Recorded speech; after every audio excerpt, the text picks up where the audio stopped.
Obsesi karya Lexi Su bagian kedua. Ayahnya pengusaha bule yang cukup sukses di negeri ini, menikahi supermodel lokal bertampang eksotis, dan menghasilkan anak berdarah campuran yang ganteng banget. Tidak seganteng Tony, tentu saja, tapi cukup untuk membuat banyak cewek diam-diam meliriknya setiap kali dia lewat. Jen, ngapain lo nemplok di loker kayak cicak? Tanya Hani yang baru saja keluar dari ruang kelas kami. Apa lo nggak tahu kalau banyak virus? Loh, itu kan Tony. Astaga, cowok itu bener-bener ganteng banget. Hani mendesah. Andai dia nembak gue bakal putusin cowok gue yang sekarang ini. Terus gue jadian sama dia. Aku menjawil bahu Hani. Bukannya lo baru putus sama cowok lo, Han? Hani menatapku dengan pandangan kosong sebelum akhirnya teringat. Oh iya, bener juga. Gue lupa. Biarlah, urusan kecil gitu gak usah diingat-ingat. Cuma Hani yang bisa menyebut pacaran dan memutuskan pacarnya sebagai urusan kecil. Seolah-olah merasa dirinya dibicarakan, Tony menoleh ke arah kami. Sepasang mata yang berseri-seri makin berbinar-binar. Ya pasti, cuma cowok buta yang tak berhati yang tidak berbinar-binar kalau ketemu Hani. Ralat, cowok buta dan tak berhati pun bakalan berbinar-binar kalau ketemu Hani. Karena Hani punya wangi yang sangat feminim, yang sanggup melumerkan hati cowok paling dingin sekalipun. Sementara bauku... Tunggu sebentar, aku cium dulu. Yap, salah lagi, bau keringat. Aku betul-betul harus beli deodoran secepatnya. Dan urusan beli deodoran ini makin mendesak saja saat Tony benar-benar menghampiri kami. Dari semua teman cowoknya, hanya Markuslah yang ikut menghampiri kami. Sisanya ngobrol di kaki tangga, meributkan berbagai alasan kenapa Manchester United bisa kalah melawan Liverpool. Halo Hani, hai Jen. Panggilan yang dilontarkan dengan nada akrab itu langsung membuat kakiku lemas. Apalagi diucapkan dengan senyum manis yang menampakkan gigi putih berkilau. Mungkin kalian terheran-heran dia mengingat namaku. Tapi buatku itu tidaklah aneh. Semua orang yang kenal Hani pasti tahu bahwa Hani sering didampingi teman akrabnya yang bernama Jenny. Hani dan Jenny, ingat? Dengan sedih kulihat senyum yang tadinya diarahkan padaku kini beralih pada Hani, cewek yang memang pantas mendapatkannya. Dengar-dengar, kamu baru putus dari Ivan, Han. Kok bisa tahu? Tanya Hani dengan suara manjanya yang tidak hanya bisa meluluhkan cowok-cowok, tapi juga aku. Jelas dong, seringai Tony. Anak itu nangis terus dari kemarin dan gak mau pulang ke rumah. Satpam-satpam yang jaga sore sampai ketakutan. Mereka kira kelas kami ada hantunya. Kami tertawa mendengar cerita Tony. Ya, berhubung kamu udah gak single lagi, mau gak kita jalan bareng besok? Biasanya, Hani akan menolak ajakan kencan yang begitu cepat. Tapi kali ini, dia tidak ragu-ragu. Mau dong. Tony berpaling padaku. Kamu juga ya, Jen? Aku yang tadinya sudah sempat lemas melihat ketertarikan Tony pada Hani, langsung melongo. Aku? Iya, kamu, sahut Tony geli. Nanti kita jalan berempat bareng Markus. Sip gak, Mar? Yoi, coy, angguk Markus seraya tersenyum ramah padaku. Oke. Ini pertama kalinya ada cowok yang benar-benar langsung mengajakku pergi. Sejujurnya, saat pergi dengan Hani dan juga cowok-cowoknya, aku selalu punya perasaan buruk bahwa kehadiranku sebenarnya tidak diharapkan. Namun, berhubung aku satu paket dengan Hani, ngajak satu ya datang dua. Kira-kira seperti itulah. Mereka terpaksa menerimaku. Pikiran ini sangat menggangguku, membuatku sempat membatalkan janji 1-2 kali. Tapi setiap kali aku membatalkan janji, Hani langsung ikutan tinggal di rumah.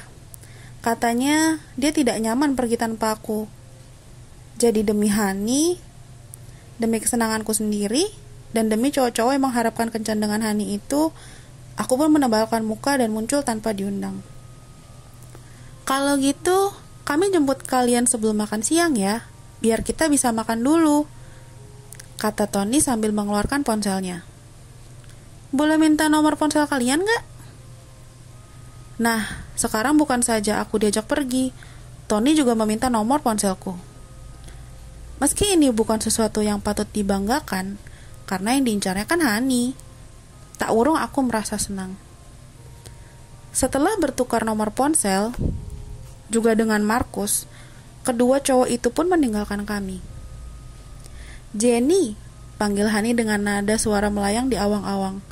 Wow, Tony ngajak gue kencan. Ya, betul. Wow. Kami memasuki ruang kelas kami. Sebagian murid sedang sibuk menggumamkan kalimat-kalimat dalam buku pelajaran sejarah bagaikan mantra. Tidak perlu Sherlock Holmes untuk menebak bahwa setelah ini bakal ada ulangan sejarah. Bagiku, sejarah adalah pelajaran yang mudah.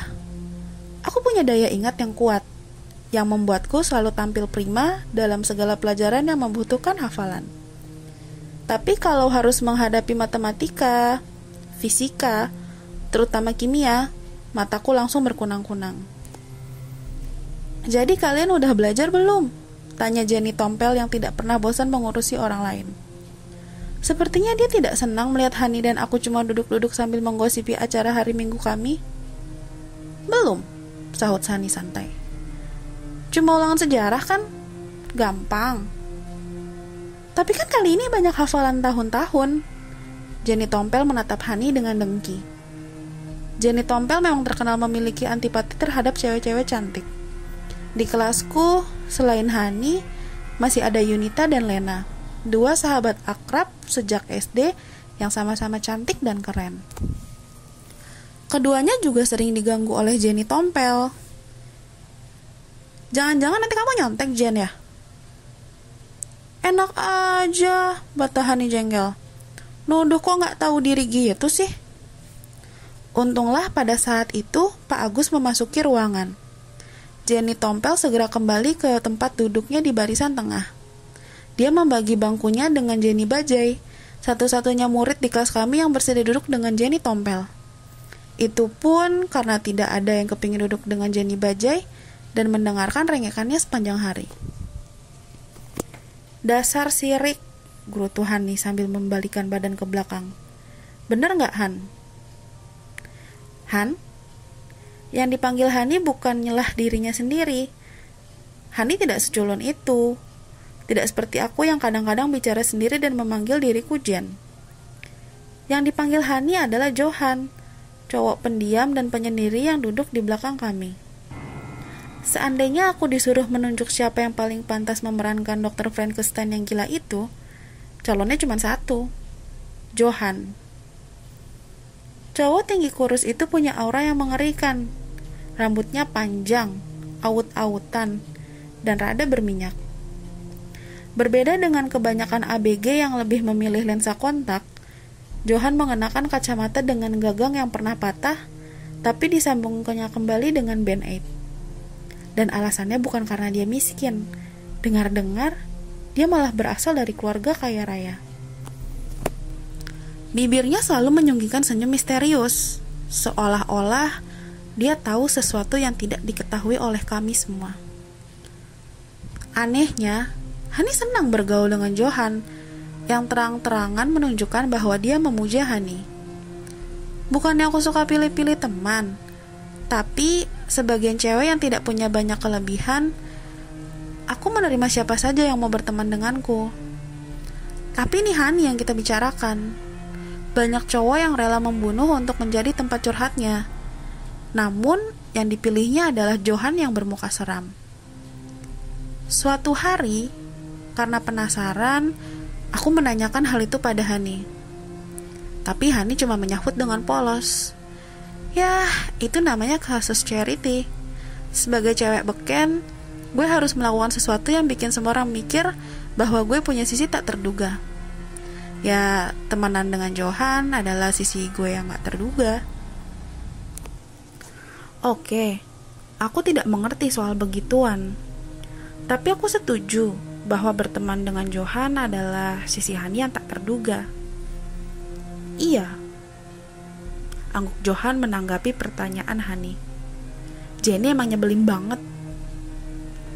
Cara bicara Johan yang seakan-akan ditujukan padaku, bukannya pada Jenny Tompel, membuatku merasa tidak nyaman. Tapi Hani sama sekali tidak merasa begitu. Jadi, mungkin aku saja yang paranoid. Kadang saking sebelnya, rasanya gue pengen cekik dia deh. Kalau mau, biar gue yang cekik aja, usul Johan. Hani menatap Johan tanpa berkedip, lalu tertawa terbahak-bahak. Dasar, candaan lo memang aneh-aneh, Han. Kadang gue gak tahu lo bercanda atau sungguhan deh. Asal tahu saja, aku merasa ucapan Johan tadi sungguh-sungguh. Tapi tentu saja itu cuma perasaanku, lantaran aku menganggap Johan menakutkan. Suara Pak Agus menyela pembicaraan kami. Masukkan semua buku dan keluarkan kertas ulangan. Aduh, gue lupa bawa kertas ulangan, keluh Hani. Bagi dong, Han. Tanpa banyak protes, Johan membuka tas ranselnya yang omong-omong mirip banget dengan tas Hani. Hanya saja warnanya hitam.